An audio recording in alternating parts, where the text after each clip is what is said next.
जय श्री कृष्ण, जय श्री राम, जय भोले शंकर। श्रावण सोमवार की कथा। किसी नगर में एक साहूकार रहता था।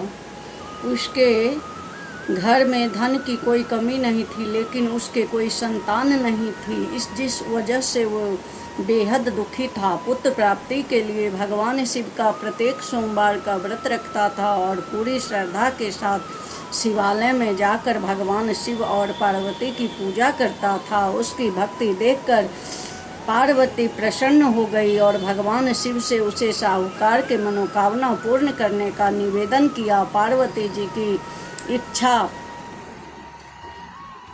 सुनकर भगवान शिव ने कहा कि हे पार्वती, इनका कोई पुत्र लिखा नहीं है इनके कर्म में। लेकिन आग्रह करने पर शिवजी ने साहूकार को पुत्र प्राप्ति का वरदान तो दे दिया, लेकिन उसके साथ ही यह भी कहा कि उसके बालक केवल 12 वर्ष की होगी। माता पार्वती और शिव की इस बात को साहूकार सुन रहा था। उसे ना तो इस बात की खुशी थी और ना ही गम थी। वह पहले की भांति शिव जी की पूजा करता रहा। कुछ समय उपरांत साहूकार के घर में एक पुत्र का जन्म हुआ। जब वह बालक 11 वर्ष का हुआ तो उसे पढ़ने के लिए काशी भेज दिया। साहूकार ने पुत्र के मामा को बुलाकर उसे बहुत सारा धन दिया और कहा कि तुम इस बालक को काशी विद्या प्राप्ति के लिए ले जाओ और मार्ग में यज्ञ कराओ। जहाँ भी यज्ञ कराओ वहीं पर ब्राह्मणों को भोजन कराते दक्षिणा देते हुए जाना। दोनों मामा भांजे इसी तरह यज्ञ करते और ब्राह्मणों को दान दक्षिणा देते काशी को चले गए। रास्ते में एक नगर पड़ा, जहाँ नगर के राजा का कन्या का विवाह था। लेकिन जिस राजकुमार से उसका विवाह होने वाला था वह एक आंख से कान्हा था।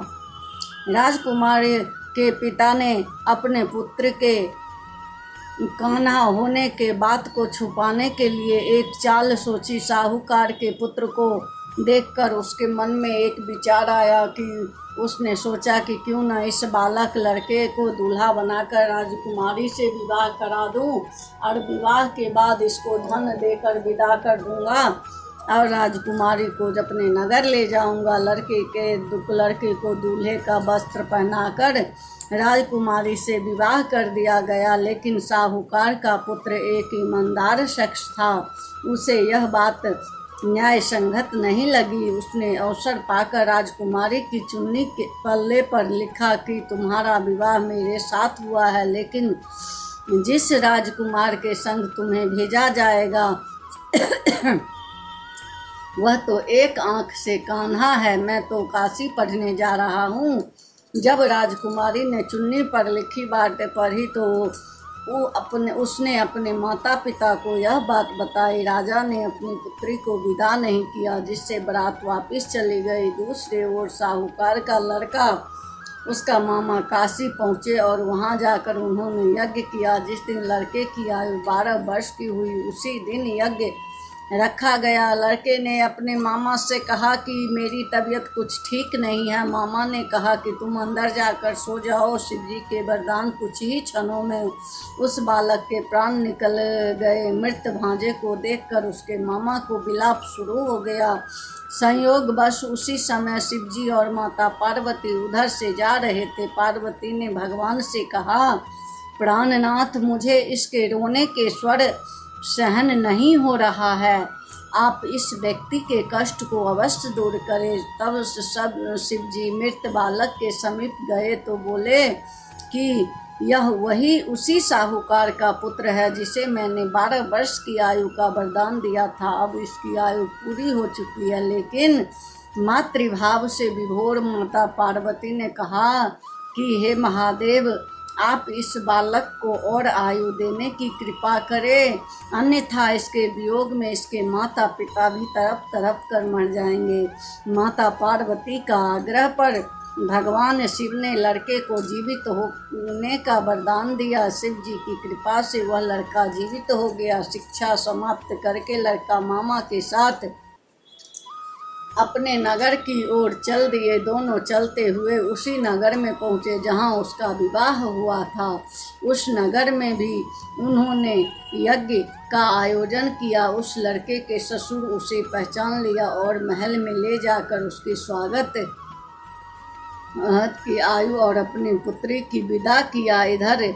इधर भूखे प्यासे रहकर साहूकार और उसकी पत्नी बेटे की प्रतीक्षा कर रहे थे। उन्होंने प्रण रखा था कि यदि उन्हें अपने बेटे का मृत्यु का समाचार मिला तो वह भी प्राण त्याग देंगे, परंतु अपने बेटे को जीवित देखकर होने का समाचार पाकर वह बेहद प्रसन्न हुए। उसी रात भगवान शिव ने व्यापारी के स्वप्न में आकर कहा कि हे श्रेष्ठी, मैंने तेरे सोमवार के व्रत करने का व्रत कथा सुनने से प्रसन्न होकर तेरे पुत्र को लंबी आयु प्रदान की है। जो कोई सोमवार का व्रत करता है या कथा सुनता है और पढ़ता है, उसके सभी दुख दूर होते हैं और समस्त मनोकामना पूर्ण होती है। बोलिए जय श्री कृष्णा, जय श्री राम। सोमवार का व्रत पूजा विधि। गाय के शुद्ध कच्चे दूध को शिवलिंग पर अर्पित करना चाहिए। यह करने से मनुष्य के तन मन धन से जुड़ी सारी परेशानियां खत्म हो जाती है। इसके बाद शिवलिंग पर शहद या गन्ने का रस चढ़ाएं। श्री कर्पूर, इत्र, पुष्प, धतूर या और भस्म से शिव जी का अभिषेक करें। शिव आरती करे। अपनी मनोकामना पूर्ति के लिए हृदय से प्रार्थना करना चाहिए। इस व्रत में सफ़ेद रंग का खास महत्व होता है। व्रत वाले को दिन में सफ़ेद कपड़े पहनकर शिवलिंग पर सफ़ेद पुष्प चढ़ाने से व्यक्ति की सभी मनोकामनाएं पूर्ण होती है। सोमवार के दिन शिव पूजा का विधान है कि भोलेनाथ का एक लोटे जल से भी प्रसन्न ही हो जाते हैं।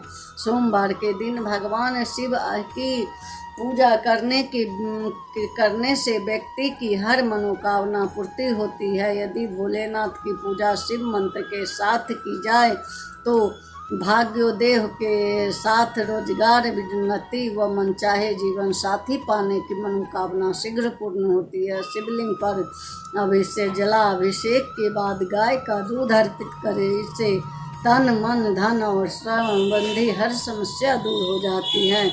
शिवलिंग पर शहद की धारा अर्पित करें। इससे जीविका, नौकरी एवं व्यवसाय में संबंधित सभी परेशानियों से छुटकारा मिलता है। लाल चंदन लगाए व श्रृंगार करे। माना जाता है कि शिवलिंग पर चंदन लगाने से जीवन में सुख शांति आती है। इन उपयोग से बाद यथाशक्ति गंध, अक्षत, फूल, नैवेद्य अर्पित करे। शिव की आरती करे। साथ ही शिव जी को अर्पित किए गए दूध शहद को चरणामृत के रूप में ग्रहण करे और चंदन लगाकर मनोकामना पूर्ति हेतु भोलेनाथ और से प्रार्थना करे। बोलिए जय श्री कृष्णा, जय श्री राम, जय भोले शंकर।